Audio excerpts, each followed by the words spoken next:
Welcome to our electrical world. Topic ये है कि ट्रांसफार्मर को वेव फॉर्म जो होती है वोल्टेज की, उसके हिसाब से किस वक्त स्विच ऑन करना चाहिए। तो ये इसका ताल्लुक ये है कि अगर जब मैंने आपको आगे एक लेक्चर में बताया कि एक डबलिंग इफेक्ट होता है जो कि ज़ीरो वोल्टेज पे साइन वेव के ऑन करें तो आपको फ्लक्स का वोल्टेज जो था वो फ्लक्स जो है डबल हो जाता है एट 180 डिग्री। तो ये तो यार बड़ा ख़तरनाक मामला है। फ्लक्स ज़्यादा होता है, उसी वजह से इंडश भी आता है। किस तरह से मिटिगेट किया जाए, इंडश को भी कम किया जाए, फ्लक्स को भी इतना जब हाई होता है उसकी वजह से भी तो प्रॉब्लम है ना। कोर में सिचुएशन होता है और प्रॉब्लम होते हैं। तो फिर ये जो ओवर फ्लक्सिंग है ये भी तो एक है ना प्रॉब्लम। हीटिंग भी है इसका, ओवर फ्लक्सिंग पे अलग प्रोटेक्शन भी होता है। तो फिर क्या होना चाहिए, ट्रांसफार्मर को किस वक्त ऑन होना चाहिए। तो ट्रांसफार्मर को ऑन करना चाहिए 90 डिग्री पे।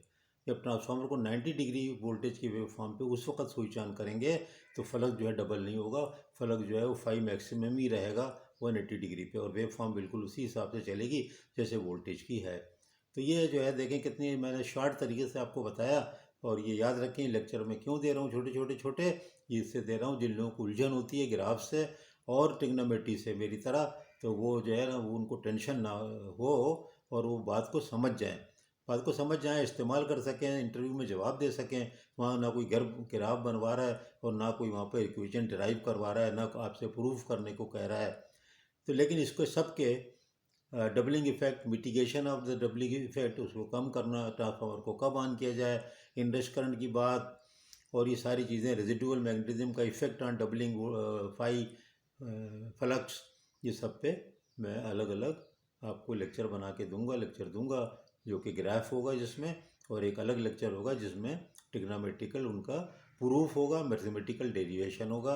और जो जिसकी मर्जी आए वो देखे और सुने, जिसको जिससे घबराहट होती है उस वाले लेक्चर को ना देखे। ये बिल्कुल ट्रू बातें हैं।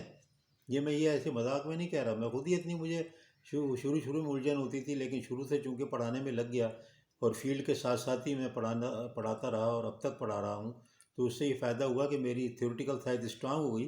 तो मुझे उलझन नहीं होती थी, बस ये कह लें कोई बड़ा माहिर नहीं बन गया मैं, लेकिन मुझे कर्व, वेक्टर और ये इक्वेशन और टिग्नोमेट्री और पॉलिनोमियल और ये हार्मोनिक्स दे के उलझन नहीं होती।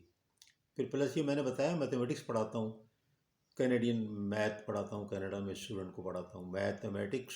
तो वो ज़ाहिर है बड़ी, वो भी हाई फाई है, उससे मुझे बड़ा फ़ायदा हो गया। तो बहुत बहुत शुक्रिया। इसलिए मैं सबके जज्बात और साइकोलॉजी को समझता हूँ तो अलग अलग लेक्चर बनाता हूँ हर के मुताबिक। बहुत शुक्रिया।